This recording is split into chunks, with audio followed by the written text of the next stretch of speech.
Brian Foster, and this is June 6, 2021. And I want to tell everyone, welcome to come to our program today. And I'm putting down there a link in case you're on Facebook listening to me so you can talk. You can actually send me messages. That would be very efficient. Okay, so today we're talking about Chapter 17, Mediumship and the Spiritual Body.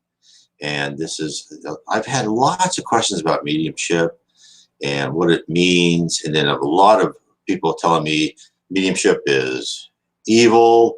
You can be attacked by demons. And I always say is, you know, for those, you know, raised in the New Testament, Old Testament, they say, you know, don't speak to the spirits. And there's a good reason for this. And I would say, yes, you're right. You have to be careful. And in the Spiritist mediums centers, the Spiritist centers, as to say, mediums are carefully groomed and educated because you really have to know what type of spirit you're talking to. There's good spirits out there. There's spirits that are frivolous, that are ignorant, that are outright mean and wish to bother you. So I recommend for anyone who is interested in communicating with the other side is do your homework. So let me explain this. This is really the most important book I think that one can read. And they read this in, they go over this in the mediums, the Spiritist centers, they go over other Spiritist literature. And then when they're medium, they work with other experienced mediums in a controlled environment, meaning that they have a room in the Spiritist center.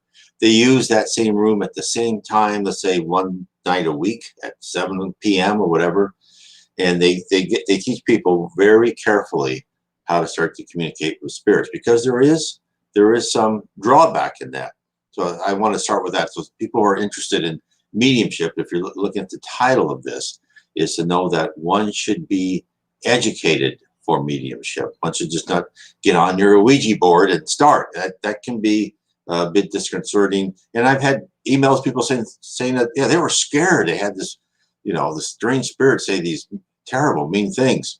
So, yes, one must be careful. The other thing I also say is in the Bible, the New Testament, when these prophets talk to the archangels and other spirits, you know, they're talking to spirits, right? Angels are on the other side. They are from the spirit realm. So we've talked to spirits, and, you know, from medicine men and women to you know, priests and other religious figures who, you know, may not have said so, but they've communicated with spirits for many thousands and thousands of years. During this time, Spiritism have told us that more and more people will be given mediumistic abilities for them to communicate to the spirit world. And that's why I want to make sure this is out here, because in the past, what they've said is they've really talked to many. They've talked to the priestly class, whatever religion or you know, what that was, but they didn't really let the information out. They just kept it to themselves and made it the most profitable for them. But, you know, amazing given human nature how that works. So that's why I wanted to start with that. And you can get the Mediums book. You can get that for free. It's on PDF. And in fact, you can go to my site, nwspiritism.com, and click on Allan Kardec's picture. Nope, this way. Here we go. There, that way. I'll just get reversed with the camera.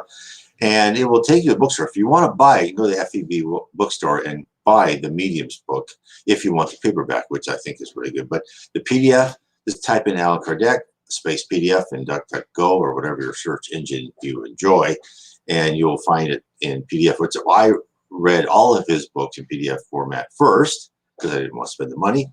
But now I really have paperback books on all of his books, and it's well worth it. Of course, you can also find it on Amazon.com, but I actually think they're actually less expensive on the FEB website. So I just want to, before I begin, I want to make sure you understand this, is that mediumistic ability is getting more and more pervasive on purpose by the spirit world. They want us to talk to them because the earth is going from a planet of atonement to a planet of regeneration. And in the future, more and more people where, you know, even we go to the next level, is we're all going to communicate with the spirit world, check in what we're doing, work with them to decide our course of action, become much closer to that other side, and it will be a much better society. But we're just kicking this off. We're at the beginning of the beginning. So let me start.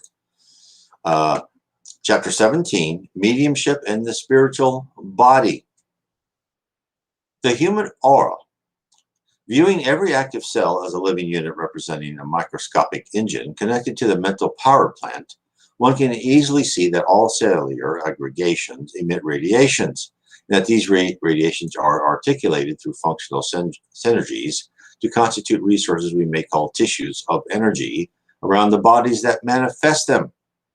Therefore, all living beings, from the most rudimentary to the most complex, are surrounded by an energetic aura that corresponds to their nature. In human beings, however, this projection is profoundly enriched and modified by the factors of continuous thought, which, in adjusting to the emanations from the cellular field, form around the individual more or less radiant duplicate known as the vital body, or etheric double in some spiritualist schools. Thought circulates within the recesses and subtle connections of this electromagnetic tunic, coloring it with its vibrations and images, and displaying there firsthand the desires and pictures it creates before radiating them toward the object and goals it seeks. Thus, in conjunction with the psychochemical and mental forces, we have the human aura, which is peculiar to each individual, interpenetrating him or her, while at the same time seeming to emerge from him or her like an ovoid field. In spite of its irregular appearance, it is akin to a sensitive mirror in which all the states of the soul are reflected with characteristic features, in which all thoughts are displayed when they linger in strength and similarity, forming living screens as in common cinematography. A psychical photosphere interlaces with dynamic elements. The aura reflects a diverse range of colors according to the mental wave we emit, portraying all the thoughts and colors and images that correspond to our objectives and choices, whether ennobling or degrading. So let me talk about that for a second. A lot of great truths that are exposed here. So if you're a spirit, no matter if you're a high spirit, low spirit, not very good spirit, a spirit that means you harm, that spirit can look at you and say, oh, I know exactly what that guy's thinking. I know what they like and want. And that's why you really have to be careful, because they will use your desires against you because they can see everything. There's no hiding from the spirit world. And in fact, there's in the books by Andre Luis, psychographed by Chico Xavier, they'll say that, they'll come down to let's say the city of Rio de Janeiro and say all these dark auras, right? Because these people are stressed, they're thinking about money, they're thinking about revenge. There's nothing spiritually uplifting about their thoughts, and it looks darker and grayer. Whereas those few individuals on earth that are thinking spiritually and thinking of love for their family or others, they're a brighter aura. And so therefore, we're easily looked at. In fact, Andre Luis, in one of his books, said that eventually there will be an instrument invented on Earth that will look at your aura and see exactly what type of person you are. So they'll say, let's say you want to rent an apartment, and they'll take this. I think they call it the psychosphere, or I forgot what he named it. It was pretty funny, but they'll look at you and go, oh, do I want to rent my apartment to this person? Are they trustworthy? No. Or, oh, yes, they're wonderful. And, so be ready for that. That's coming. That this invention will be here that will look at your aura and look at, is it a bright aura, a dark aura? What kind of thoughts do they have? Are they elevated, or are they down in the gutter, right? So we know, and I completely agree with most people, no one likes our privacy invaded, and no one likes to be watched all the time. Unfortunately, our privacy is invaded, and we are watched all the time, and by any spirit that wants to. Of course, we're always tracked. Remember, I've said before, our thoughts, not only are we watched all the time, but our thoughts go out like radio waves, and they're recorded in the universal database.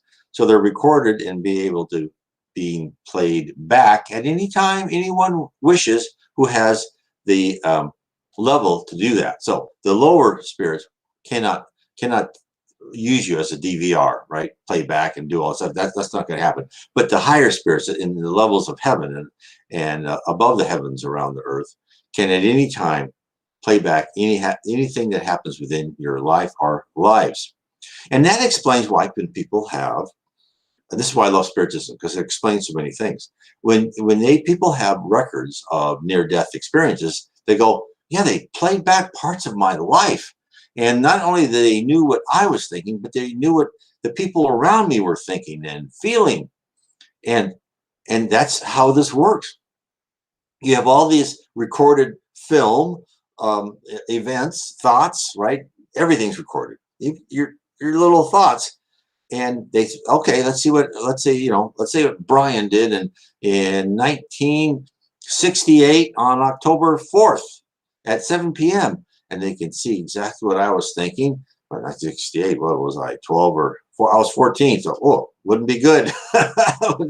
And what was he thinking? What was he doing? Something stupid, I'm sure.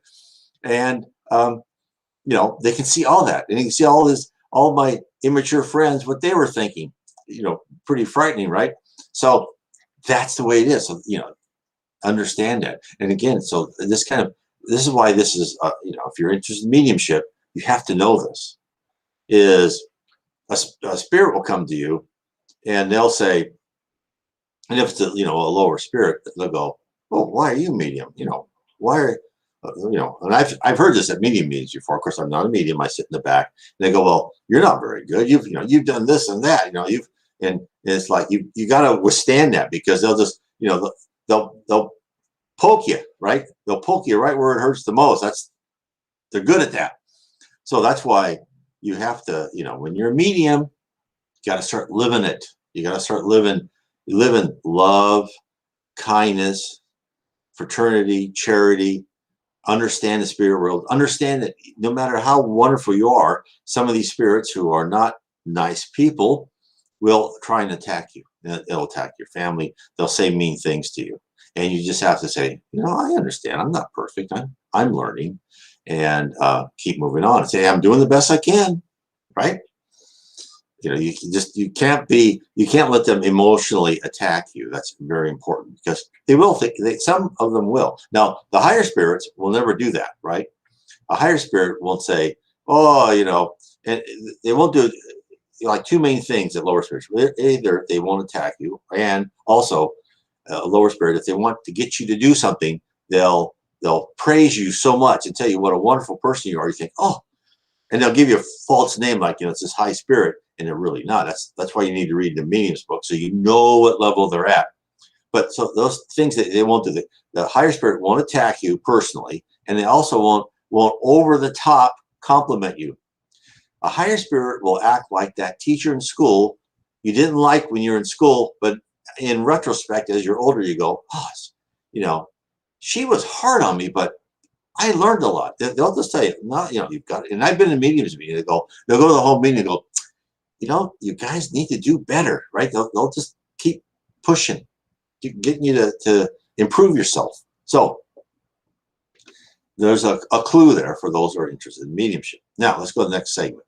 Initial mediumship. The aura is thus our omnipresent platform in all communications with the pathways of others, the antechamber of the spirit in our activities of interaction with all the life around us. By means of it, we are observed and examined by higher intelligences, sensed and recognized by fellow beings attuned to us, feared and antagonized, or loved and assisted by brothers and sisters treading pathways less advanced than our own. This is because we invariably exteriorize a reflection of ourselves in contacts of thought to thought without the need of words to convey the underlying sympathies or antipathies. It is due to this vibrational shield, a sort of fluidic casing in which each consciousness builds its ideal nest, that all the mediumistic work on earth began, since mediumship is an attribute the incarnate human uses to interact with discarnate ones. Okay, so it's physical, and then the spiritual persons, right? And the spiritual person, so this is a pathway through the veil, right? So you have to look at this as we're in this physical body. We're dense. We're, we move slow. I knew this guy, this medium would say, he could see spirits. And when he could see them move, they just move like robots. They move so fast, just very, like this around. And he said it was just amazing. So we move like we're in like a diving suit in the ocean, just like plodding along. And there's like going zip, zip, zip, zip. And of course we're dense, right? In fact, even Andre Luis when he was talking to people that just recently discarnated, recently died, they go, oh, I feel so much better. I don't have that heavy, suit of armor on me. It's like, it's wonderful to get out of your physical body because it's just heavy and cumbersome, and it restricts your sight and your senses. So remember that. Okay. This exchange, I'll carry on, was initiated in the world without any conscious guidance by the natural presentation of their own auras. More evolved incarnate human beings attracted more evolved human spirits. I mean, so this is another important point, is the level of spirituality you are attracts the level of spirituality of the spirit that comes to talk to you. So the more you study, and the more you work, and the more you have love in your heart and take away your primitive emotions, the higher the spirit that will come talk to you. If you're a medium that says, oh yeah, I want $500 to tell you your future, you're not going to have a high spirit come to talk to you. You're going to have low spirits, and they will go look at your client and they go, yeah, I can, because they can find things out. They'll see part of the future, not as far as the future as the high spirit. A high spirit can see farther in the future. A low spirit can still see some. So remember this: if a medium ever charges you for their work, you're only going to get so much, and it could be wrong. It could just be playing with this. Let me carry this one here. Let me go here. Okay, so it says, I've been seeing more often news articles on UFOs on Facebook mentioning the Pentagon admitting their existence. Could this be Chico's prophecy about aliens visiting down the line unfolding? And the answer is yes. There are aliens, and why shouldn't there be? We are just one tiny little dot in the physical universe, and there are actually multiple dimensions within the physical universe. So there's all sorts of life within the physical universe, and as well as the spiritual universe. And remember, just to tell you about Chico's prophecy, this was in 1969 when men went to the moon. The spirits, I forgot the Council of Ascended Masters, I might have that wrong, met and they said, well, the humans on Earth, their technology is exceeding their spiritual and moral level. We should set them back a bit. Now, give you some background.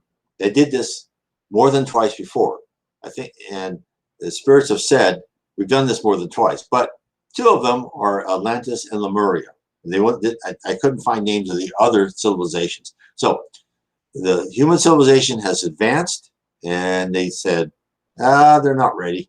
They don't know how to use this. In fact, one of the books even said the Atlanteans even knew about laser beams and radio waves to that level. So they just said, okay, let's take him down a notch. And that's what was going to happen. The prophecy said that if we had a nuclear war in 50 years after 1969, July of 1969, which is ended in 2019, that if we had nuclear war, we would have volcanoes and all sorts of bad things happen. It would set the whole northern hemisphere in really bad shape. And in fact, the countries of the northern hemisphere would invade Africa and South America so they could have farmland and places to live. That did not happen. And now it said, so after that 50-year period, we would be visited by aliens and be given a lot of new technology.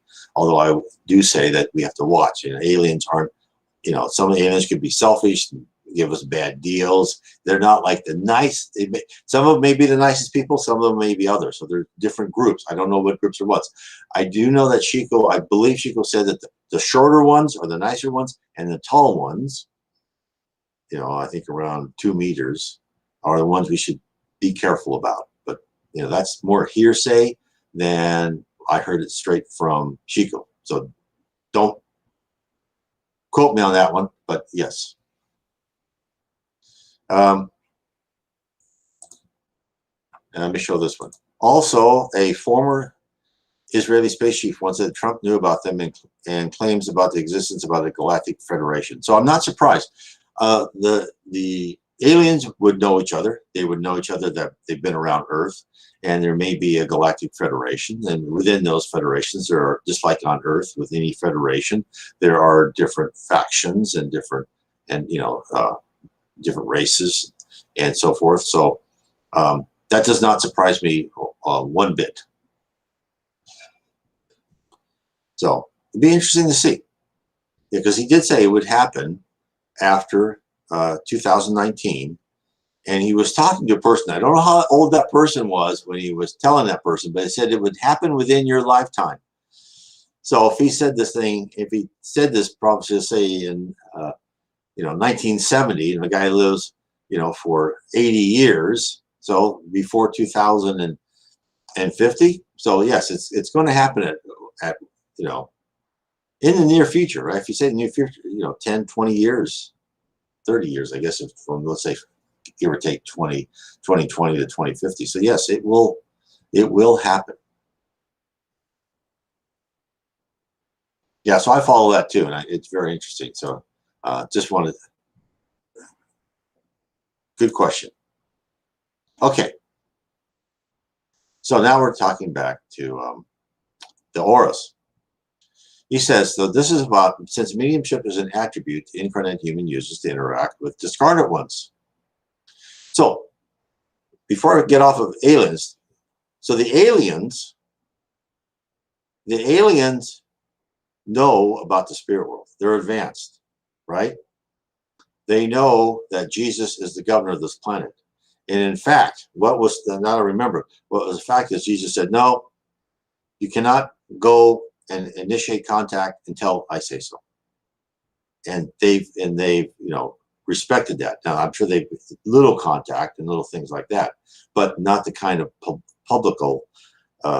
publicity contact. And that's probably now they're going to get you more ready for contact. So the aliens are advanced enough to know that they are on their world, wherever that world is, and that when they die, they too will go to the spirit world around their planet where they come from, and to a certain level of heaven. And they probably come from like at least a planet of regeneration or a higher planet.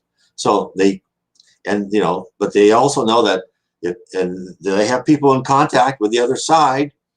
So they're not going to do anything until they have permission to do it. So I wanted to make sure I said that. Okay, I'll carry on. This exchange was initiated in the world without any conscious guidance, but a natural presentation of their own auras.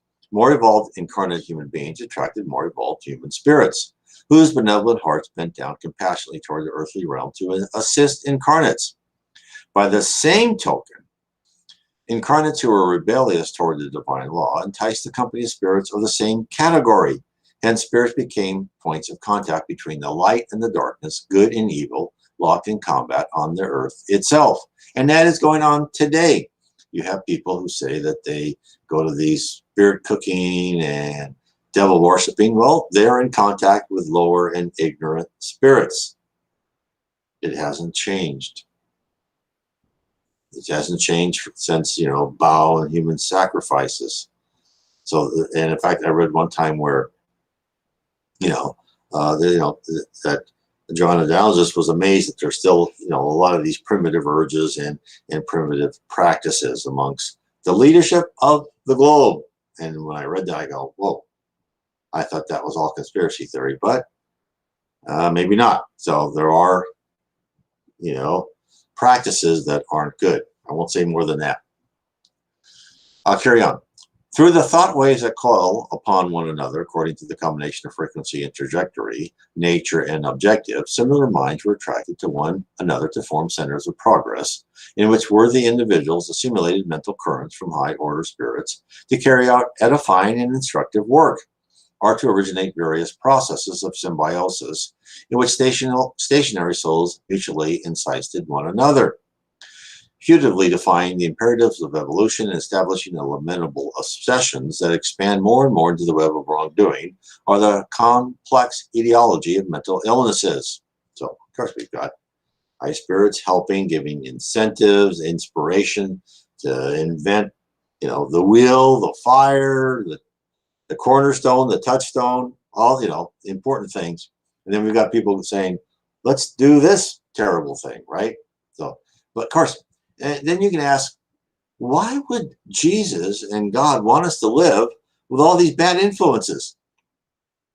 And and I get that question. And the answer is, this is why we're in a plan of atonement. We have to learn, if we're going to be a higher spirit and we're going to be sent to other planets to help primitive spirits let go of their primitive emotions, we have to learn to live within this type of environment where we've got these primitive emotions coming at us and these stupid ideas, and we have to live in order to filter out that. And that's why we're here. We're here to learn to use our conscience to filter out the dumb ideas, right? It's like when you were 14 and 15 and all your friends gave you this wonderful ideas, and you finally learn to say, I think I'll ignore almost everything you're thinking. And that's when you start becoming an adult, right? You start getting a little bit smarter about stuff. That's why we're here. We have to go through that. Not an easy process. We have to go through that in order to filter out these, lamentable ideas. I'll carry on. Therefore, intuition was the initial system of the interchange, facilitating communication between individuals even at distance, initiating them to the subtle processes of telementation in the different realms of sentiments or ideas through measurable whirlpools of mental force, just as nowadays electronic whirlpool infuses special devices with the voice of or figure of absent persons communicating with each other via radio or television. Now, the next subject is sleep and disengagement. It is relevant to point out that once human beings begin to have continuous thought, sleep took on an importance that evolving consciousness had not known before. Instinctively used by the spiritual element as a reparative tool for renewing cells, the physiological sleep state entailed new possibilities of accomplishment for those who devoted themselves to the wider endeavor of desiring and mentalizing something. Eager to free themselves from physical fatigue after a certain amount of time employed in the effort of daily living, and for this reason surrendering to muscular relaxation, industrious and inquisitive individuals slept with their thoughts set on their favorite endeavors. Now, this is kind of showing you the difference between a human in whatever form, whatever planet, right? Because there's mostly similar human forms, but some can be more radically different, with free will versus an animal, right? Because dogs and cats and dolphins and elephants, they have their own thought, their own consciousness, but they don't really think, what am I going to do tomorrow? They think about that, right? They'll think about some things, but they won't think as deep as a human.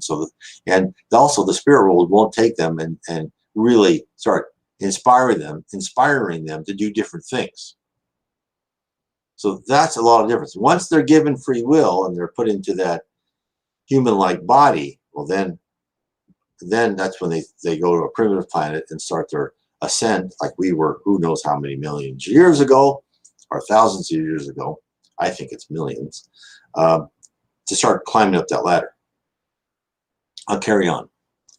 Mature enough to think and admitting the substance of their innermost objective, they started little by little, just as they had gradually learned the ultimate disengagement in the process of death, to partially disengage the subtle body during sleep, unwrapping it from the physical body, although still keeping the former connected to the latter by fluidic magnetic ties that extend lightly from the plexus and more strongly from the rhomboid fossa. So that's really the little silver cord they talk about. So when they talk about death, they say cutting the silver cord. And in the book No Solar, Andre Luis is out in front of the city and he sees these people walking, and behind them there's like this silver cords extending. So that's, even when you're sleeping, you're going to the spirit world, that silver cord is always connected to you. They even talk about the silver cord in the Bible. So that's connected to you, so you always just immediately go back to your physical body. It's a It looks like a physical cord, but remember, we live in this logical universes. And so it's really a data connection, so to speak. You know, you could call it, like, if you know about databases, like a backward key to where your physical body is to that environment or that state, if you want to call it that state, versus what state you are in now, so you can rapidly return back into your physical body with your paraspirit surrounded and everything attached. I'll carry on. Ever since the remotest times, when thought started to be expressed with fluency and continuity, the processes of somnolence has started with the weakening of the motor reactions, with the mind mechanically imposing temporary rest on itself to aid fatigue cells. By means of the spiritual body, the mind usually remains juxtaposed to the physical body, like a knight who rests beside the horse he's using to cross a large region on a complex journey, giving it a chance to recover and graze while he collects himself to ponder or imagine according to the problems, concerns, needs, and desires. The next section is aspects of the disengagement. And we're talking about, okay, what are these aspects of when you are disengaged from your physical body? Thus, loosening its control over the cells that serve it in the corporal body, the physical body, the mind turns to itself during sleep, forming the incessant wave of its own thoughts, images it enjoys in pleasant dreams, where it draws the essence of its desires from its memory banks, reinvigorating itself in the anticipated contemplation of the scenes or situation it hopes to materialize. To do so, it mobilizes the resources of the visual system in the superior nucleus in the diencephalon. There, in the silence of temporary disengagement, the essentially optical traits of the crown center nourish all the thoughts that emerge from its core. At other times, in the same state of insulation, the mind reaps during sleep the result of its excesses, suffering disturbance of the viscera or nerves that have been damaged by its indulgence in licentiousness, are suffering the crushing weight of remorse for past wrongs, whose reflection emerged from their archive where its memories are amassed. So, again, there's a great truth. No matter how we think some people don't care, that no, our conscience is embedded into, excuse me, into each one of us. And therefore, when we do something wrong, it causes stress in our body. And so it gives you stress, it makes you nervous, it makes you unease. And that's why, I have this book, How to Live, Inner Peace Through Spiritism, where the more you can get in touch with your conscience and learn to filter out things that your conscience tells you, I don't think you should do that. And not that I am perfect, right? I've gone through all sorts of not good things. I'll be the first to admit that, where I was stressed afterwards, or I thought too much about things, is the more you can be a good, kind person. And I don't, want you to be completely boring to yourself, right? But try and be positive and help other people. And, if you, to go after your desires, don't hurt other people with it. Be honest. The less stress you're going to have and the happier you're going to be during life. Okay, carry on. In either case, however, the mind is susceptible to the influence of discarnates. Evolved or not, they visit it, attracted by the pictures filtered through its aura. So again, what you're thinking of, if you're an alcoholic and you're trying to recover, but you're still thinking, oh, God, I want that drink. Other spirits are going to go in there and they're going to say, oh, and then they're going to try to reinforce that wine, that next drink. That's why it's so hard for these poor addicts to recover. So you never want to get started on this stuff, because you've got low-level spirits trying to get you right back into it, because they want to absorb that and fill that addiction. Evolved or not, they visit it, attracted by the pictures filtered through its aura, offering effective help when the mind is inclined towards moral ascension, or sapping its energies and whispering evil suggestions to it, when, due to its own idleness or malignant intent, it agrees with the shameful psychical consortium, which favors its stagnation and laziness, or envelops it in obsessions, through which it enters into dreadful pacts with the forces of darkness. So, this is true. If people who are, you know, they call it making pact with the devil, right? So you don't really make a pact, right? You don't sign your soul away. That doesn't happen. But what you do is you kind of go with that flow, that negative flow, and you don't destroy yourself forever. It's not an eternal mistake. You're just retarding your progress.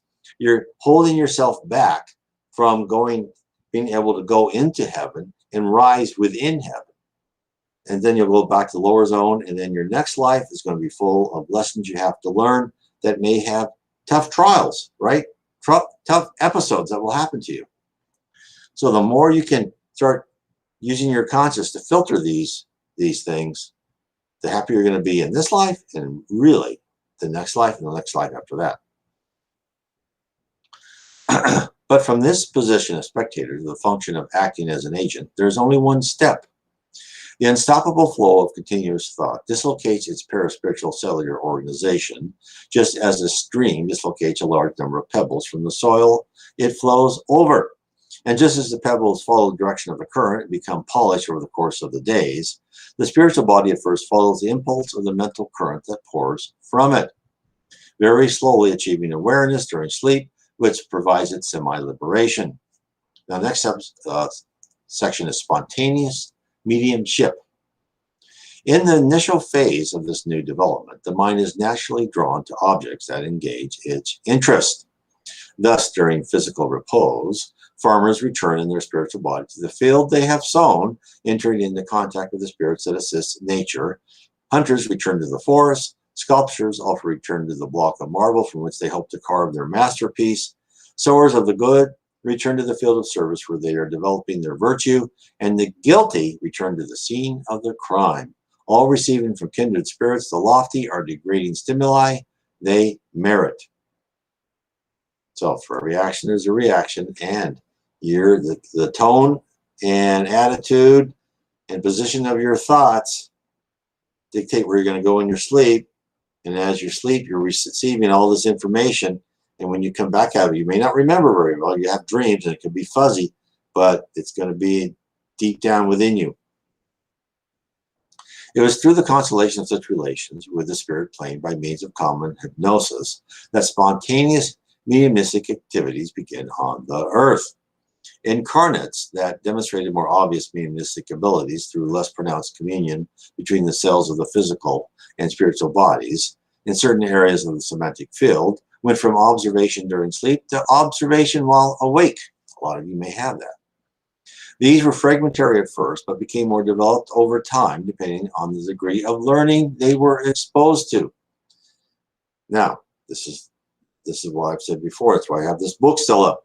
The more you learn about the spirit world and about spirits and who you're talking to and what you're about, and the higher you are spiritually mature, the higher the spirits you're going to talk to. And you're going to learn and receive more important information. This cannot be overemphasized. I'll carry on. The less dense the links of connection between the physical and spiritual implements in organs of sight, the greater the potential for clairvoyance. The same norm applies to clairaudience, hearing, and other modalities in the interchange between the two realms. Furthermore, this includes the peculiarities of materialization. Now, all of this clairvoyance, clairaudience, all these type of things, they are discussed in detail in the Medium's book, and also the different levels of spirits and how you can detect what level of spirits they are. All of this is discussed in the book that I have shown up, the book of Mediumship. Excuse me. The Medium's book, I should say, not the book of Mediumships. Furthermore, this includes peculiarities of materialization through its peripheral resources of the cytoplasm upon condensation in the ectoplasm of the common scientific definition are exteriorized from the medium's physical body in combination with the forces circulating in the environment for the ethereal composition of various forms. Subsequently, communication between the physical and extra-physical planes begin. However, because ignorance still dulled the human mind, early mediums could manage nothing more than reciprocal fascination or elementary magic, in which equally unevolved discarnates were utilized via hypnosis to carry out materialistic activities without any concern for personal sublimation. Now, the next section is called the development of mythology. Goetia, or black magic, came next, something the higher intelligence opposed with religion as being divine magic, thereby starting the development of mythology into every area of tribal life. Familiar spirits interested in assisting edifying endeavors meant to elevate the human life to another level were classified as gods in various realms of nature. In reality, these tutelary spirits used suitable human messengers to encourage in every possible way the progress of agriculture, separating industry and art. So you had these benevolent spirits who were probably used to be part of that tribe or that city, who went into heaven, saw from them as remember, as Chico said, the technology in that first level of heaven is always 50 to 100 years above what it is on the physical plane. So these spirits can come back and say, hey, there's going to be cell phones, right? Because, all these things, remember in the early Star Trek, there was these cell phones and communicators. And these things are all signaled ahead of time. And these spirits would come down there and help them. I'll carry on. The struggle between spirits remaining in the darkness and those aspiring to the light found definite support in incarnate souls who were attuned to them. Ever since those bygone ages, good and evil has been engaged in a tremendous conflict that is still far from over. A conflict founded on conscious or unconscious, technical or empirical mediumship. So we're still in it. Which sounds strange, right? Because you think, there's good and bad spirits, and all that is like, are we back to the dark ages where, think magic and all that? Well, yes and no. We have to recognize that in former times, they understood the other side better, and they knew it was there, and they knew they had to do certain things with it. They knew that there was good and bad influences. Now we live in this culture where we deny anything. We deny any influence. And that is not healthy. We have to know that there is influence, and there is positive and negative influence, and we must know how to deal with that. At the same time, we have to be technologically advanced and deal with what we think is the physical reality, but we also have to understand that our scientists don't know all the physical reality. Most of them reject the idea of the spirit world. But then again, you have string theory that says there's multiple dimensions. They say up to 11 or maybe more dimensions that we can't see. So what's in those dimensions then?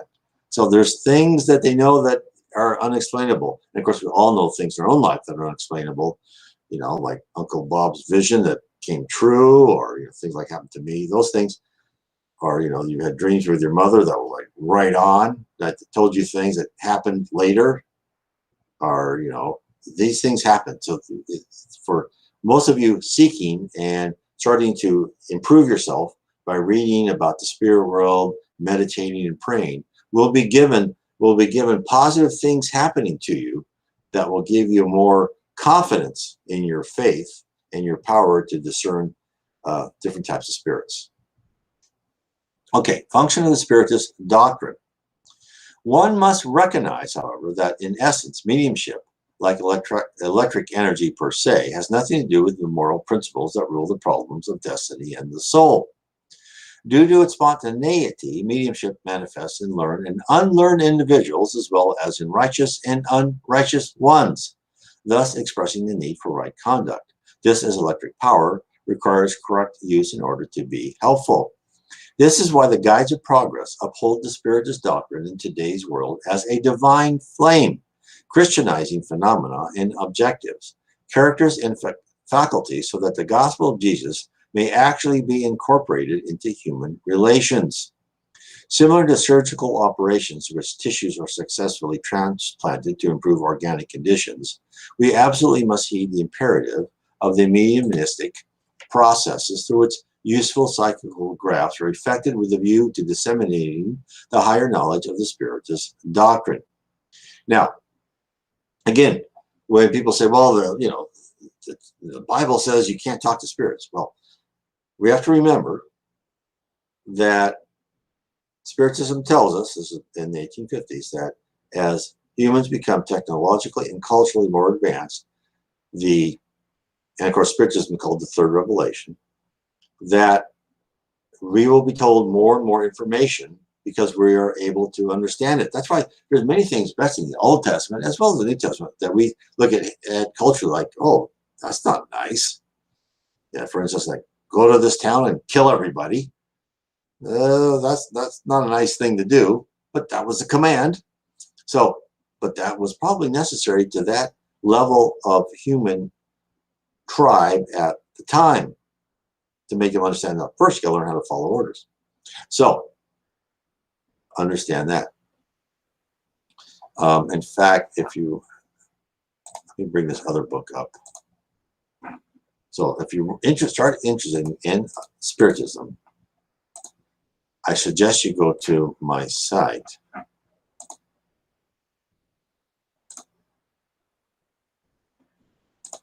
At my website.